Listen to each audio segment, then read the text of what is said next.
Hello.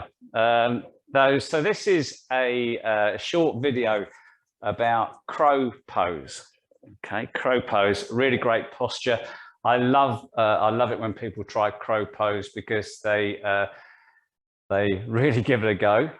It comes with a degree of risk, obviously, if you know crow pose. But when you do achieve crow pose, you get a tremendous amount of satisfaction. And this is why I particularly love arm balances, because it's essentially the fear of falling. It is the fear of falling. We normally stand on our feet. We don't normally stand on our hands. But when you do get into the arm balances, they're pretty cool. But you need some good core strength. You need some good shoulder strength, and you need to understand the techniques and develop and practice those techniques. You don't need to be super strong. If you use the techniques, you can use the bones as a fulcrum to leverage into the balances and defy gravity. And you get a real buzz from it. So I'm going to crack straight on with this. So depending on where you are, you do need to start to develop some arm strength. I'm just going to, just before we start, just show you what crow is for those of you that are dialed in and they don't have a Scoob is what I'm talking about. Okay, so let me just come onto the mat here.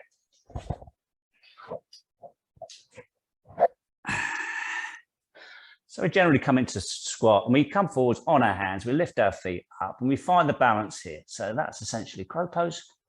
As far as my understanding of crow pose is, okay, and you come back out. So to get to there, let's look at two things. Arm strength, definitely, because your body weight is supported on your arms. Not just the shoulders here, serratus anterior and your traps in the back and your rhomboids, that whole shoulder girdle, those big, deep muscles of the back. So to develop arm strength, not going to like this, but it is essentially press ups, maybe press ups on the knees, keeping the elbows tucked in, and do that. Or press ups from a plank pose. Plank pose is good because it's closed loop, closed chain, shoulders on top of wrists, supporting the body here, nice and firm through the core. And again, elbows tucked in, you come down to half plank, chaturanga, and up. Really good. Start to build your strength up over time. And you'll do this in a yoga practice. A lot of downward dogs and some salutations, building up that arm strength. And they're two nice, safe ways to develop strength in your shoulders. Core, really important. Okay, core, because when you come up, engage your core, and that basically allows you to lift your legs and find that stability. So core for me, best core movements in my classes are straight legs up and almost like a curl, but you're grounding your lower back in the floor. So your rectus abdominis is drawing you forwards and your transverse abdominis is engaged as well. You can go from side to side here to work your obliques. And you can take the yogi bikes. Now I've got a handout which covers some of these things and the techniques, but you can see the point of these postures is to keep your lower back rounded. Okay, I'm not a big fan on sit-ups because people can arch the lower back and not a great form. But if you are going to do a sit-up, a reverse curl. So draw the knees up into the chest, really pull the knees in to the chest. Again, safe in the lower back, all in the core. Lots of these types of core movements to build up that strength and integrity. So let's get into crow pose then.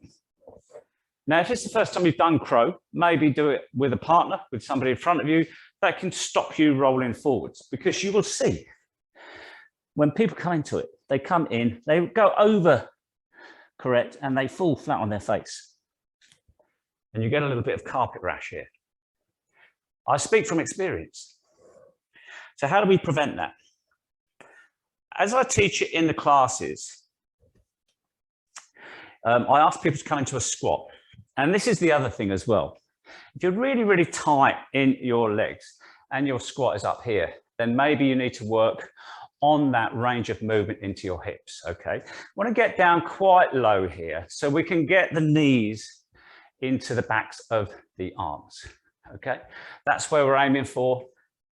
So generally speaking, if you can come down and feel the backs of your triceps just rubbing against your knees, you could be almost there. You probably are there, okay? So find a squat pose. Just check in where you are with your range of movement.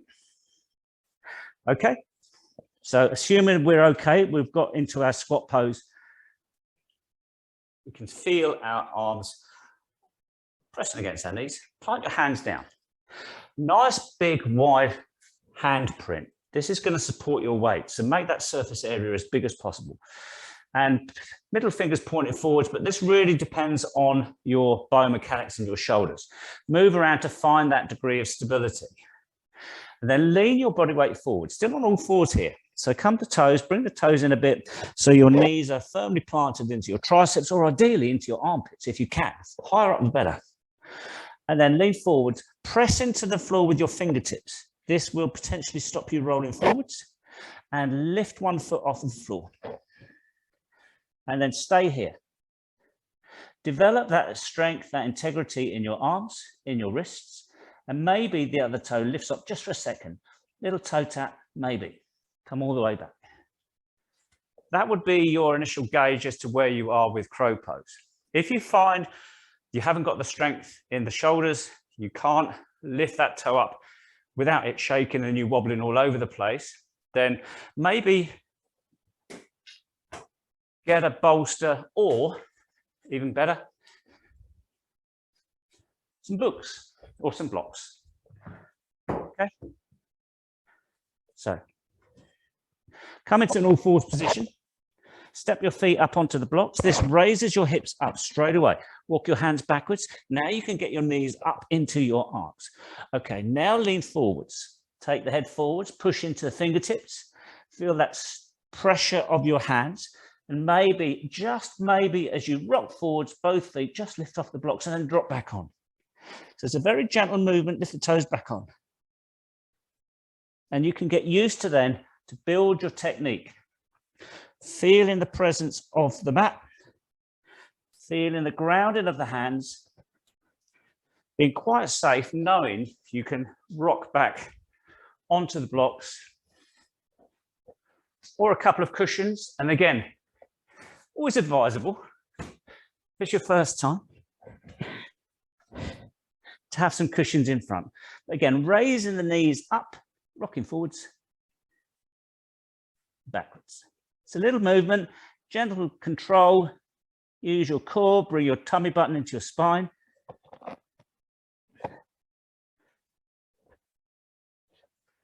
Crow pose.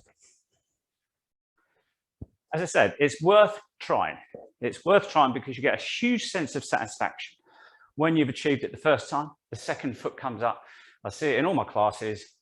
Big smiles, big grins. And you've overcome the fear of falling. Build your confidence up. Nothing builds your confidence up from nailing an arm balance. It makes you feel good for the rest of the day. Okay, any questions? Just pop me an email or stick a comment on there. And I'll do another one in the next few days. Thanks for looking.